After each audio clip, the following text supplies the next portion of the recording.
All right, well, good morning, everyone. I hope you're enjoying the Christmas, New Year's break. I hope you're being able to have some time spent with some loved ones. I want to start this morning by getting you to imagine this scene for a moment.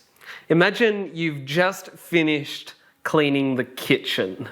Not perhaps the most enjoyable scene to imagine, and it is the holiday season, so maybe this only exists in your imagination.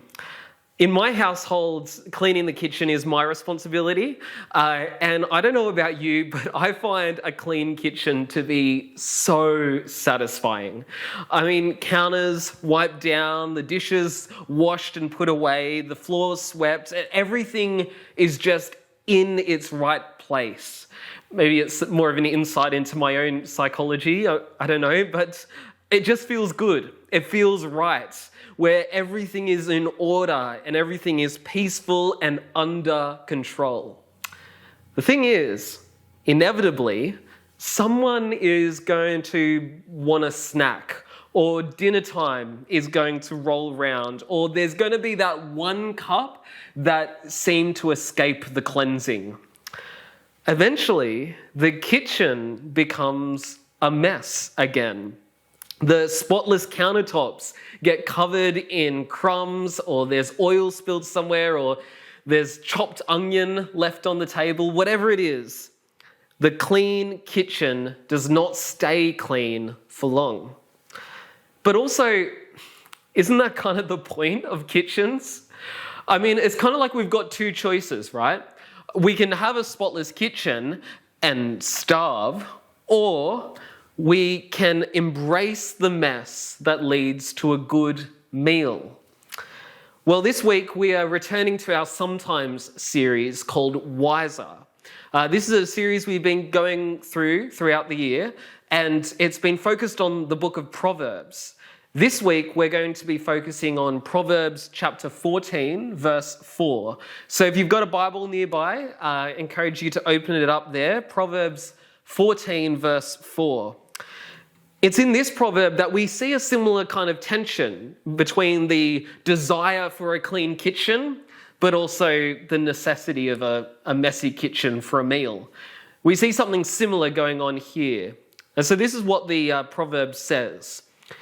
In the absence of oxen, the manger is clean, but an abundance of harvests come by the strength of an ox. I'll say that again. In the absence of oxen, the manger is clean, but an abundance of harvests come by the strength of an ox. See, the thing is, a clean kitchen is nice, but it won't feed you. Just like an empty manger might look neat and tidy, but it won't bring an abundant harvest. The thing is, if you want nourishment, if you want growth, if you want to see an impact, then you're going to be willing to accept the mess that comes with it. No mess, no meal. No ox, no harvest. And isn't this how life feels sometimes? I think that so often we want the clean, the simple, the controlled. We want the clean kitchen version of life, where everything is in order. There's no messes to deal with, no problems to solve. But there is so much more to life than that. Life is so much richer and more interesting than that. And the thing is, relationships are messy. Ministry, serving others, gets messy. Growth gets messy. But here's the good news. God is not afraid of the mess, and neither should we be. And so that's the challenge that I want us to work through today. What if the goal in life is not just to keep the kitchen clean, so to speak? What if the goal is the abundance of harvest that comes through effort, patience, and yes, a bit of mess? Let's have a look at this proverb in more detail. So we've just been talking about one kind of manger, being Christmas time. So I thought it was right for us to today be looking at another manger. And that's exactly what this proverb begins with. It says, in the absence of oxen, the manger is clean. And I want to focus on that first part there where it talks about the absence of oxen. I think that what this is getting at is a desire for simplicity. Oxen are complex. They complicate things. They complicate life. They bring in mess. And what this proverb is tapping into is a desire that I think many of us have for the simple life. I think this is a desire we can so often relate with because life can be overwhelmingly and sometimes unnecessarily complex. We live in a world with constant demands on our time, our energy, and our attention. And a manger without oxen might just be what we're desiring. The simple life, right?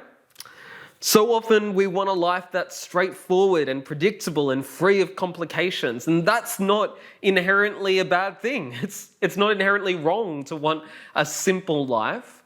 But there are some limits that also come with it. There are some ways in which the desire for a simple life actually falls a bit short. So let me point out a couple. I think that simplicity tends to avoid the depths of growth. See, think about it. The true growth, whether that's growth in our character, in our relationships, or even in our faith, true growth rarely happens in the realm of simplicity. A life that avoids complexities is also a life that avoids the opportunities that God uses to stretch us and to bring us into maturity. Think about the deep relationships that you have in life. You know, those ones that go beyond just the surface level of a relationship, whether it's family or friends. Those relationships which go beneath the surface are often those that have had to deal with the complicated parts of a relationship. It's in those relationships where you've often needed to deal with misunderstandings, or you've had to navigate through times where there's needed to be forgiveness and reconciliation. It's not simple. It's the same thing with our faith as well, actually. Usually our vibrant faith, a faith that goes beyond the surface, is one which has had to grapple with the hard questions, grapple with seasons of doubt and just not knowing where God is or what God is up to. It's a faith which has walked with God through the complex parts of life. So simplicity avoids the depths of growth. And simplicity can also be a bit too much of a focus on me. A simple life, it's great for me, right? It's great if my focus is self-preservation, avoiding challenges or risks or sacrifices. But this approach often leads to a life that has very little impact on others. Serving others and having truly loving relationships are inherently complex. They demand our effort and our attention. They demand patience. And they demand stepping into situations which are complex. See, the harvest that this proverb is talking about doesn't come from the simplicity of a clean manger. It comes from the strength of an ox. And that is the kind of thing that brings both mess and complexity.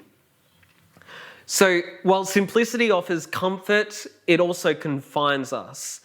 And the thing is that life with God can be unpredictable and challenging. But it's in that complexity that we're able to let go of our illusion of control, like we've got it all figured out.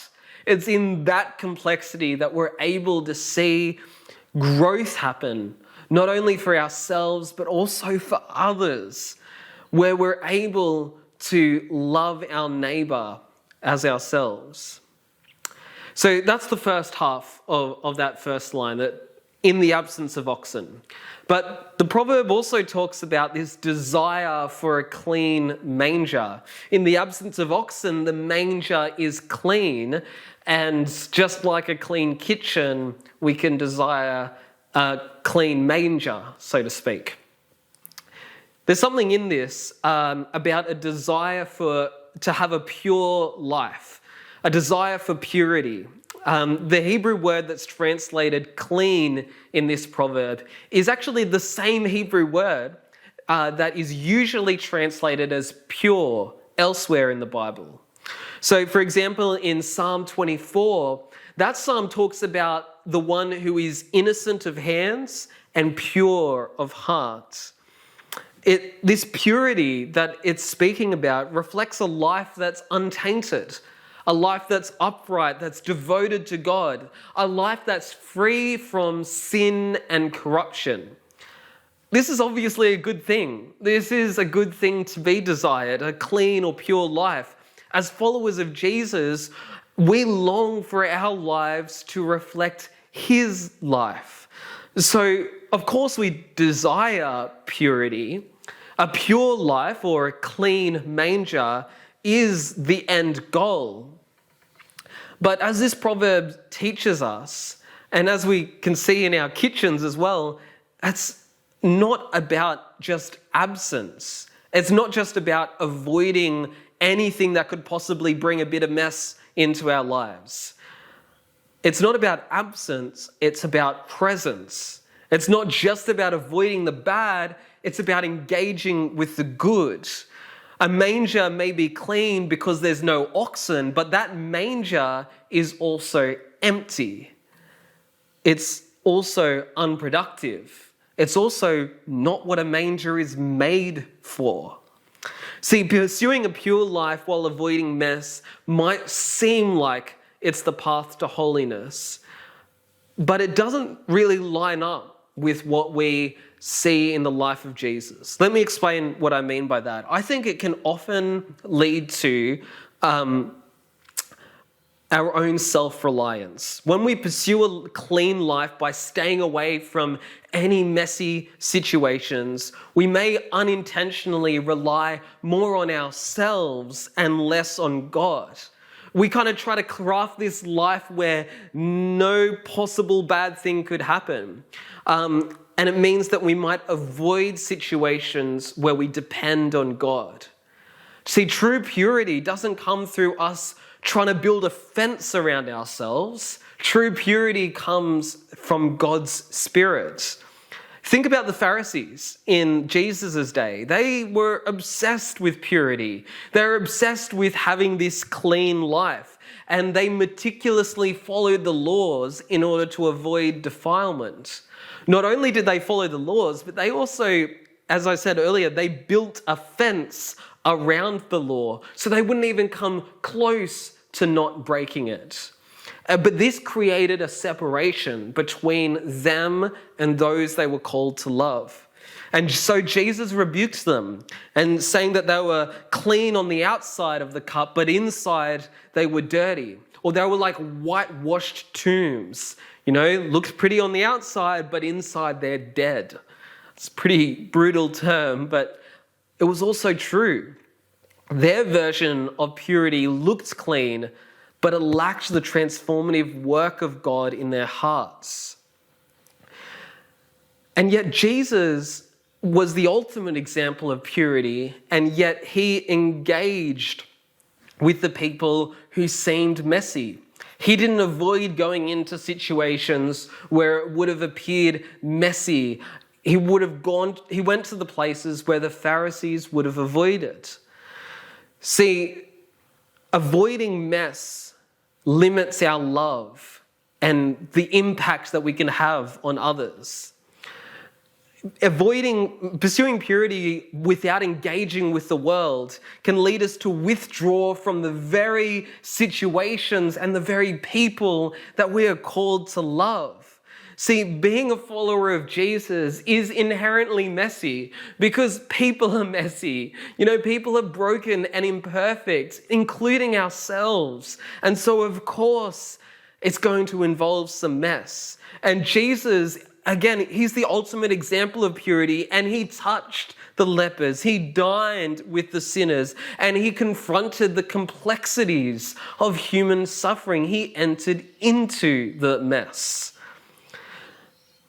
And so by avoiding messy situations, we may inadvertently be neglecting our call to love our neighbours as ourselves. So purity is the end goal. It is certainly a good thing to pursue, but it's not about avoiding messy situations. Like Jesus, we can engage with people and situations which we might rather avoid. But we can also trust God that he can work in and through us in the midst of the mess. Okay, so let's now look at the second half of this proverb. The second half says, but an abundance of harvest comes by the strength of an ox. So it shifts the focus from the clean manger to the essential role of an ox. This was a really important image in the ancient world and in the Bible. Oxen are what made it possible for large-scale agriculture to make sense, to be possible. So they were able to carry heavy loads, and they were able to plough the fields, and there was so much more that was able to be done because of the strength of an ox. So this became a really important image in the Bible.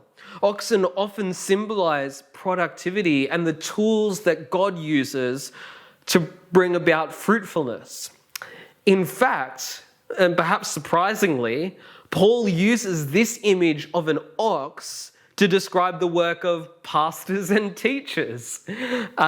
He quotes the law, a law that is actually about oxen. It says, "You shall not muzzle an ox while it treads the grain."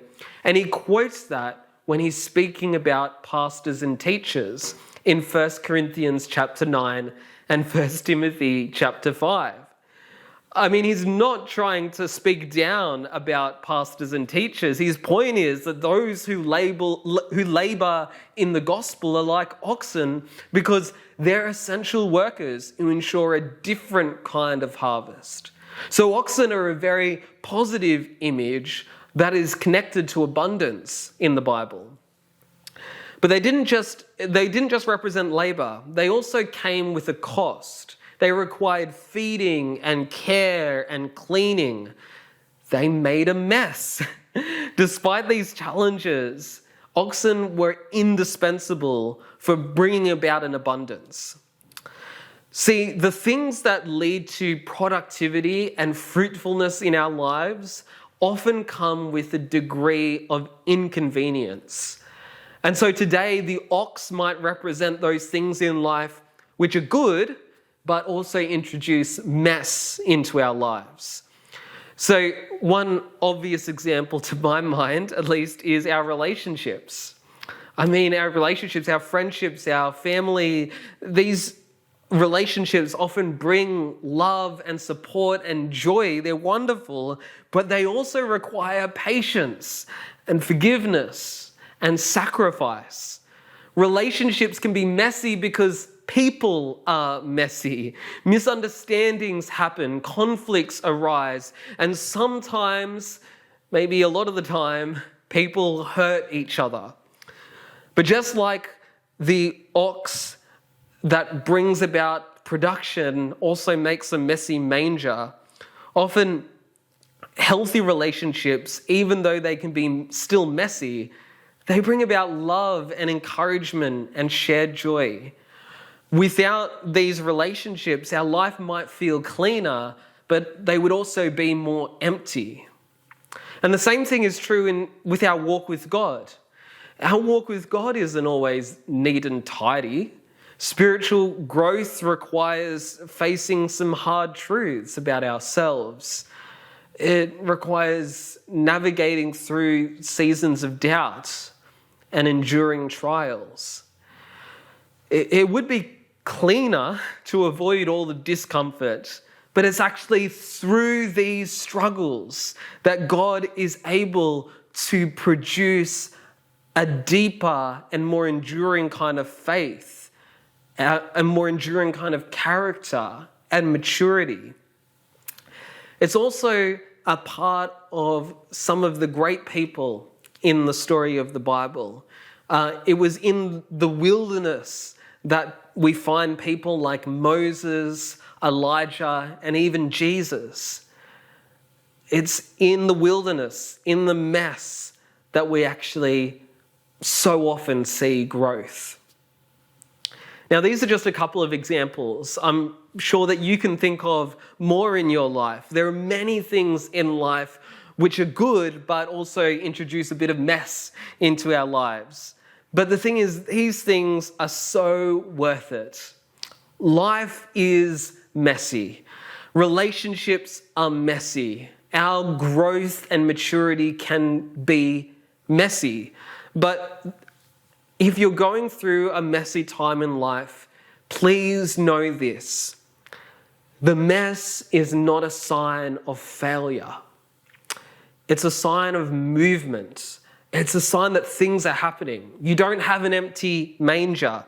Growth and change, these things aren't neat and tidy. So if you're facing challenges, if you're facing unanswered questions, if you're facing complicated problems, don't lose hope. The mess may just be a sign that God is at work, that God is doing something in and through you. So I know that we often desire that clean manger. We often desire that simple life or that pure life. But those times can also be times of emptiness, whereas times of mess are times where growth is happening. So if life feels chaotic for you right now, and I mean, it's the Christmas season, maybe there's a degree of chaos for all of us. If life feels chaotic right now, if things feel unfinished, unresolved, or just plain difficult for you right now, please hold on to hope that God is at work in your life. He doesn't abandon us to the mess. He is at work in the mess, even if we don't see it. And I believe that God is inviting you to be with him in the midst of the mess and to lean on him as your source of hope. So please be encouraged. Let me pray, and that's it for me. Jesus, I thank you that you did not avoid the mess, that you engaged with people whose lives were messed up, who's found themselves at the end of themselves, and that in the midst of the mess, you were able to bring true purity, the kind of purity that doesn't avoid the mess, but engages with it. May we be people who, in the midst of the mess of life, lean on you and trust in you and know that you are at work. I pray this in Jesus' name. Amen.